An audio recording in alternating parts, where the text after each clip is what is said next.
So let's go ahead, take a pivot. We're going to go from California to Baltimore. And this is an interesting conversation because we're going to talk about job qualifications and a little bit of diversity, equity, and inclusion. What is it? And is it a good thing to be gone or a bad thing to be gone? This is going to be an interesting discussion. Let's go ahead and check out this next story and talk about the Baltimore School CEO and her new job. Strong reaction after the CEO of Baltimore City Public Schools accepts a new role at Yale University. As Project Baltimore's Chris Papps explains, some are wondering what the CEO has accomplished in city schools to deserve another job. So everybody's saying you were a terrible CEO of Baltimore schools. How the hell did you get a job that's in theory a promotion? That's generally fair. Generally, if you had a job and you're terrible at it, you don't walk into a higher job unless it's like coaching in the NFL or something like that. It does happen, but it's very rare. How is your daughter doing?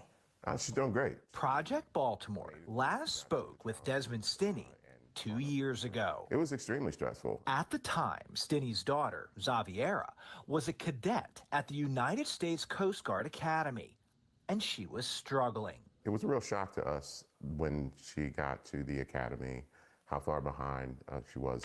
Xaviera graduated from Baltimore Polytechnic Institute, one of the city's highest performing public high schools. Our prize.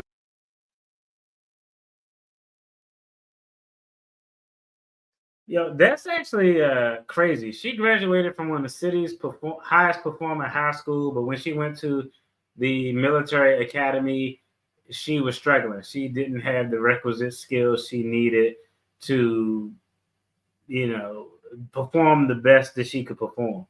That's actually a big indictment on the actual school system. One of the city's highest performing public high schools. Our prize cadet here, we're so proud of her. But at the Coast Guard Academy, Stinney says, she was so far behind academically, she nearly failed out. It was really shocking that she wasn't better prepared. And it's for that reason that Stinney was stunned when he heard that Baltimore City Public Schools CEO, Dr. Sonia Santelises, recently got a second position. Now, is no shade to the Cadet Academy, but if you graduate from a high school, you should have the requisite skill sets to be completely fine at the new Cadet Academy. I don't even see how that is a thing. It's not like they're doing complex chemistry equations where they're trying to figure out how many molecules are in a particular chemical compound. It is not that advanced or that complex. So this is definitely a failure on the school system, but yet the CEO finessed her way into a new job at Harvard. I'm baffled by that decision. Santelises, earlier this month, was named superintendent in residence for the Broad Center at Yale University, where she will mentor urban educational leaders. The Broad Center's primary mission, according to its federal nonprofit filings, is to raise student achievement. But in this news release announcing Dr. Santelises' new position, the Broad Center mentions nothing about improved student achievement. She's supposed to be training leaders, urban leaders, and she's supposed to be training urban leaders. And from all accounts, it appears that she failed as the CEO of Baltimore Public School. Now, I know, performance at a school, it depends on resources, family situations, the ability of the children, the ability and competency of the professors, the teachers. I understand that there's a lot, but from all accounts, she relatively failed at her job in Baltimore. So failing at her job as the CEO of Baltimore Schools, but now she has an expectation to teach successfully a generation of urban leaders. I don't know. That sound kind of wild. And it's actually interesting that you have an announcement about, hey, DFD got this new job, but they don't mention any of my accomplishment from my previous jobs. That's actually a red flag. Like that's like it's kind of equivalent to y'all gonna be like, man, this dude a Republican. But when we were talking about the presidential election cycle and everything, it's generally bad. It was generally bad for Kamala Harris for her biggest talking point to be what she did as the Attorney General for California, which was fucking years ago. Like when you're going into a new job, you should be talking about what you did at your last job that was successful. If you have to skip your last job and talk about 2 jobs ago, she didn't talk about what she did in the vice president role or as a senator. She talked about how she was attorney general. She's the only one who prosecuted these people. That's great. I'm not taking nothing away from her experience, but when you get a new job, we want to know how did you perform and what did you accomplish in your last job. And this write-up didn't address any of that because it appears she failed according to the parents in these stories with regard to her role as being the CEO of Baltimore Public Schools. The announcement states Dr. Santelises has worked tirelessly to craft meaningful curricula, make her district's facilities more sustainable, modernize vocational training, and respond to the unprecedented challenges posed by the COVID pandemic. That's actually a terrible write-up.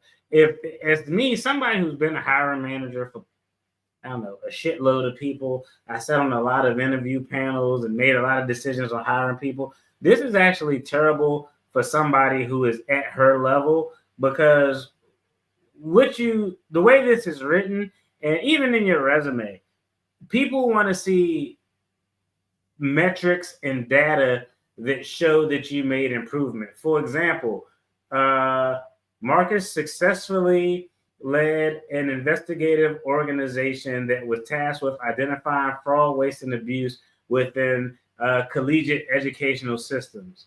As such, he improved processes to increase revenue or decrease the amount of federal expenditures used to support for-profit schools by developing processes to identify schools that were in violation of the 80-20 rule. It's like an 80-20, 70-30 rule, something like that, that says for-profit schools has to get a certain percent of their income and a certain percent of their revenue from a non-federal source. You can't get, I'm a for-profit school, but I get 100% of my revenue and income from the federal government. That's actually crazy. But you want to see those type of metrics to show how you took something from point A to point B, and what is the data? What are the measurable things? Did you get more money? Did you save money? Did you reduce the time to process something? Did you increase test scores?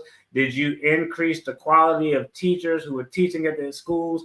These are all measurable metrics that we don't see anywhere in her write-up. It's just vague as hell. She worked tirelessly to craft meaningful curricula, make her district's facilities more sustainable, modernize vocational training, and respond to the unprecedented challenges posed by the COVID pandemic. I'll be honest, as a school board CEO for Baltimore City, that to me reads like you didn't really do much. I don't know what your successes were. You modernized the vocational training. Did you increase the number of vocational graduates who achieved jobs after graduation? That'll be a great data point to have in there to show that you actually did something meaningful and made an improvement. Modernize vocational training and respond to the unprecedented challenges posed by the COVID pandemic. Yes, new buildings were built, new curriculums were written. What is the results of those things? Dr. Santelises has been CEO of City Schools since the 2016-2017 school year. In 2017, the graduation...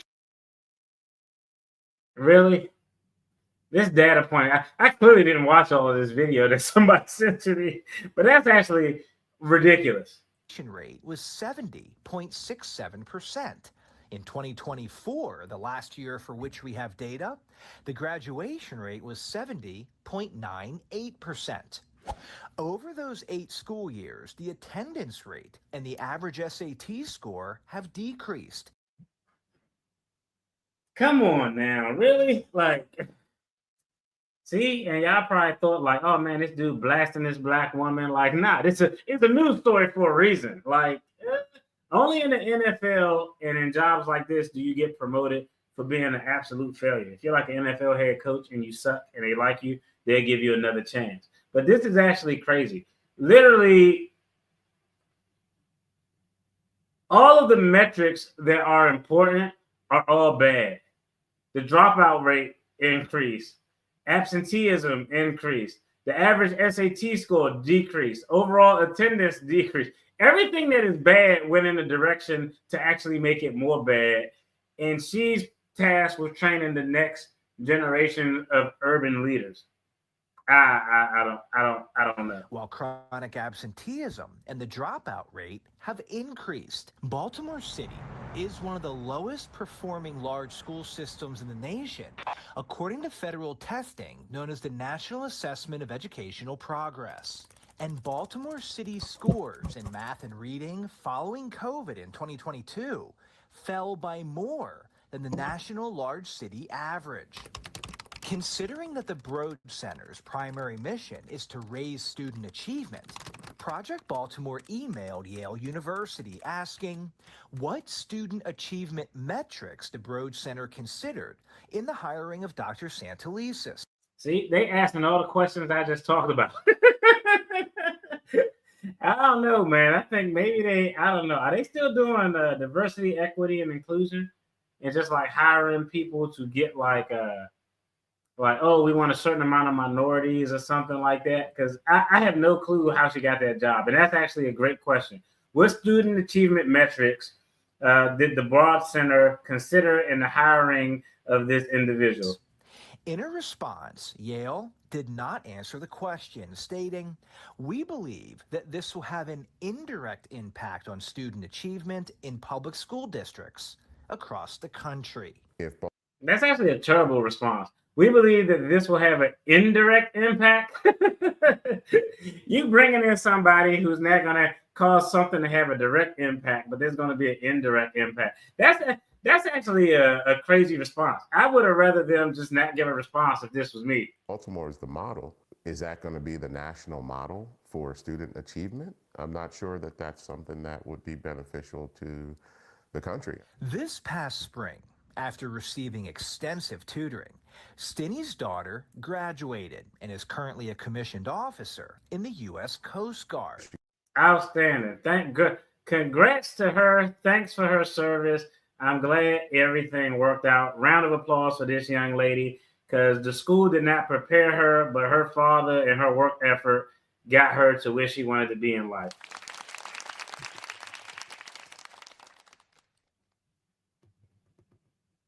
So big kudos to her for putting her future in her own hands. She got through the challenges. But Stinney worries about other students who may not get the help that his daughter did. If the Broad Center is a results-focused organization, then I really don't understand their decision if they're just basing it on the results. It has to be based on something else, and I'd like to know what that is. Dr. Santelises is still under contract with city schools until June 30th of next year, where she earns a total of about $500,000.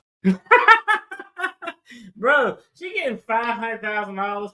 $500,000. I'm gonna just keep it real with you. No shade to her. Hey, get your bag. But I feel like I could do at least equal, if not better, than that data point she put up from 2017 to 2024. Your improvement went down. That's crazy. I'm in the wrong field. This is the second or third story I did with people who sit on school boards are making $400,000 and $500,000. My dumb ass decided to go to law school when I should have went in the education field, because I feel like I can actually do a much better job. And hey, this is gonna be a kind of long live stream, so y'all gonna have to just bear with me eating some snacks. It is what it is. In total compensation. Taxpayers have been told her position with the Broad Center will be flexible and part-time. Now, we did reach out to Yale asking for what Dr. Santelises' salary will be at the Broad Center, and they told us they do not release compensation. Hey, as terrible as those data points were, Hey, shout out to her for getting the bag. She's about to run up a bag, $500,000 from the taxpayers in Baltimore for doing the best job as the CEO, and now Harvard about to give her a bag. So and I don't even know if if you're doing a bad job at your actual job, then you go get another part-time job that's splitting your focus. I don't even know how you expect somebody to actually improve from 2017 to 2024, that's a big snapshot. Like 17 to 24, I can see if it was 17 to 19, but 17 to 2024, now we're in the 2026. So it's going to be interesting to see what the new data look like. Hey, I'm not mad at her for getting her bag, but we gotta do better. Before we jump into the next topic, let's talk about this real quick. What are y'all thoughts on DEI? What are y'all thoughts? Why you hating that? What? Hey man, I had to run out and grab me something to eat, and I didn't want to look crazy. And I was like, you know what? I'm gonna put on my dog shirt. They got his face on it. I actually wanted to have this shirt with my dog on it, and then I wanted to get him a shirt to put on with my face on it, so he just looked crazy. So we go out somewhere, we look crazy. But hey, it's nothing wrong with Michael Jackson. And hey, what's wrong with motorcycle jacket? I'm a motorcycle rider. I got a motorcycle. I'm a motorcycle guy. You want me to have a leather trench coat on like John Shaft or something? Like, nah, this ain't the 70s. You know what I mean?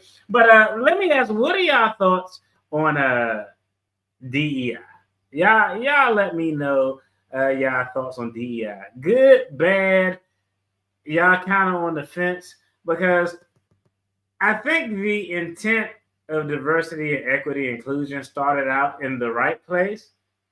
But again, this is going to be a comment where y'all probably going to think I'm a Republican.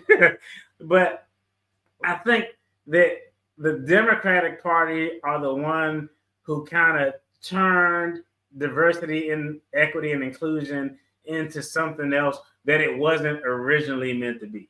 Now, I actually looked into this, and me and some of my colleagues, diversity, equity, and inclusion, essentially think of it as a recruiting mechanism.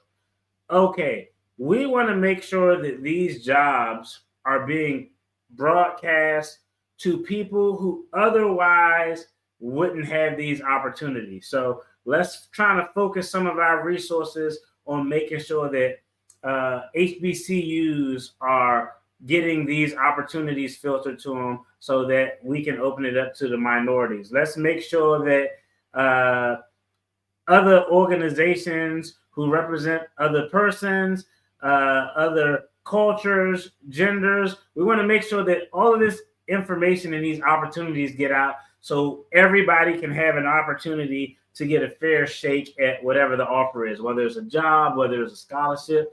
That's kind of what diversity, equity, inclusion was about. But it kind of took a pivot, and you see the current president, President Trump, they talk a lot about, oh, we're hiring people based on merit, which, hey, I'm all for hire people based on merit. I think that's the way it's supposed to go. But the reason they wanted to get rid of it because they're saying that, hey, people aren't being hired on merit and their ability. People are being hired based on that they are part of a protected group. And we may want to qualify for grants or meet some type of quota or something to that effect. That isn't what diversity, equity, inclusion was meant to be. It was meant to be a recruiting tool to make sure that opportunities are cast at a broad net so everybody can have an opportunity to throw their name in a hat and potentially take advantage. But if we look at, let's take President Biden, for example. Where the lines that got crossed was where, because President Biden, they would say it overtly. And when you say it overtly, now you take diversity, equity, inclusion from being this broad recruitment net so everybody can have an opportunity to being well, we'll give you African American if you do this. And just look at when they appointed Black female justice to the Supreme Court. That was literally the talking point. It was like, hey, I'm going to put a Black woman on the bench. Now, you could still put a black woman on the bench, but all you had to say was, hey, I want to make sure our nation is diverse, so our Supreme Court should be diverse, but we are going to hire the best qualified candidate. You shouldn't come out and just be like, oh, I'm going to guarantee if y'all bring me in, I'm going to put a black woman. Because now you actually like take away from that justice's credibility and from her background. We can look and see that she's very qualified, but the way it's couched, it actually takes away from the background of the person. Like, damn, did you bring me in just because you promised to put a black person on here, or did you bring me in because I was the best qualified to do it? So some of the vernacular used by the Democratic Party actually turned diversity, equity, inclusion from what it was meant to be into what we hear the current presidential regime saying it is. So you got to be careful with how you say things. You can get the outcome you want, but sometimes you got to put a little strategic thought into how you say things. Hey, we have a diverse nation made up of people from different backgrounds and diverse cultures, and we want that to be representative in the judiciary. But we are going to choose the best candidate for the job. That's all you had to fucking say. You don't negotiate like, hey, if y'all pick me, I'll give you a black. Like, now it's leaning towards what President Trump is saying about diversity, equity, inclusion, and you took it out of his original realm. That's kind of my talk. I don't want to get too political on it, but like, hey, I just wanted to break it down because I don't know how that sister got that job at Harvard. I would love to know how much she's paying, but it's crazy. She's getting a $500,000 bag from Baltimore, from the taxpayers of Baltimore, and her stats and the performance of the schools went down. That's actually kind of insane to me. I appreciate everybody too commenting in the chat, even the people who talking about your boy outfit. Dang. Hey, listen, man, let me take this jacket off.